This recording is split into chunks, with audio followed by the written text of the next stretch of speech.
Hi. Hi there, welcome to Bottled Up Wisdom. Yeah. We've put aside a day to really get some of these done, as you'll probably see by our clothing. And some of these we've chosen because they kind of feed one to the other. This one goes very much with the one before.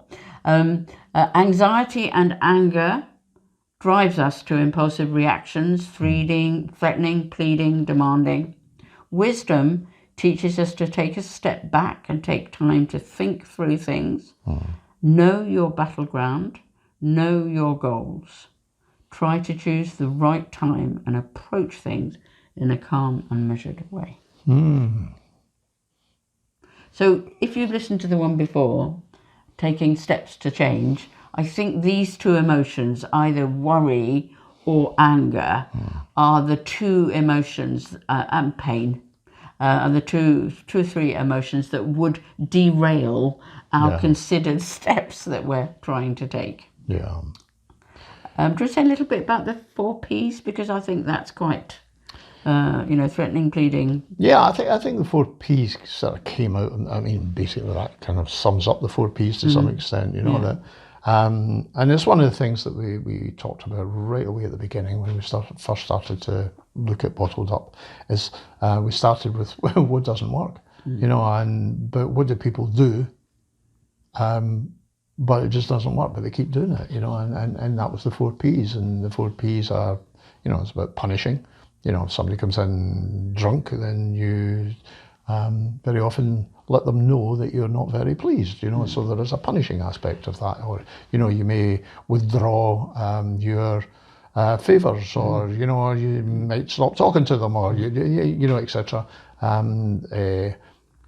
Policing, the hunt for bottles and finding out, what are they up to, the protecting, which is making excuses for them, etc. And then the pleading, which is, oh, please stop, you know how much you're hurting me, etc.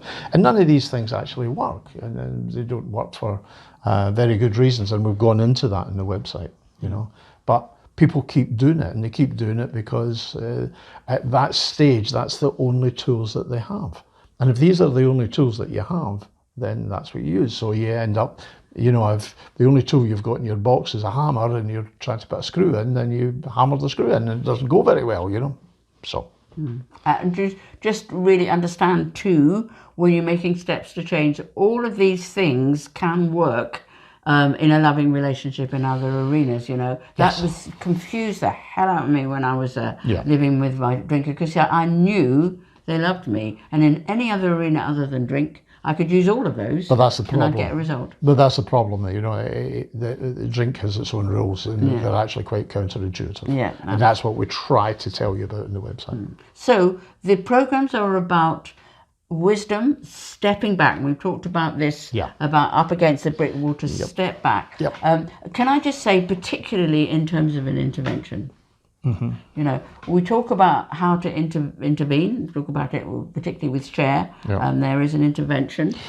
Yeah, there is an intervention tool, and it's there, and it's freely available. Use it. And the temptation to rush off and use that when you haven't considered when, how, and where is huge at the beginning. And I think this is as good a place as any to say, don't be tempted to push the intervention before you know what you're doing, you know what you want and what strategy you want to do. This is where the calmness and the wisdom comes in. The program was written the way it was written for a very good reason. To dive off and try and use the intervention is a bit like trying to put the roof on a house before you've even put the foundations there. There's nothing to hold it. So. And that is so, so important, because if you do the big intervention and build up your hope and it's dashed again, it might disempower you with really sticking with the program and using it to kind of help facilitate change. So that's the thing, really. Also, what you know your battleground. If you the step, make sure it's the right step. And in a way, I think you do. I've worked, grew up with my kids were ADHD, and if you took on everything they were doing, you'd live in a constant war. So I had to decide which pick your one. battles. So pick your battle. And the other thing is, if you feel that you are getting angry, frustrated, and then walk away. Just walk away, give yourself time. Yeah. You know, you can't be reasoned and measured if you're, you know, if your head's scrambled. You know, it just doesn't work. It doesn't come out that way, you know. Even if you're trying to be, it comes out like clipped away, you know, and being reasonable, you know, which really doesn't. And you'll recognise this behaviour, you know. Yeah. My husband went on a binge. When it was coming to an end, I would stew. Then in the morning, I'd have my long list out. I'd have my script, and there he would be sitting the other side of the table with a terrible hangover, feeling really haunted. How many households has that been sort of enacted in? Because for me, it was my wife was sitting at the end of the bed like a pixie, you know, with her list, and I couldn't remember anything that happened the night before, and she could remember everything, and she was happy to tell me.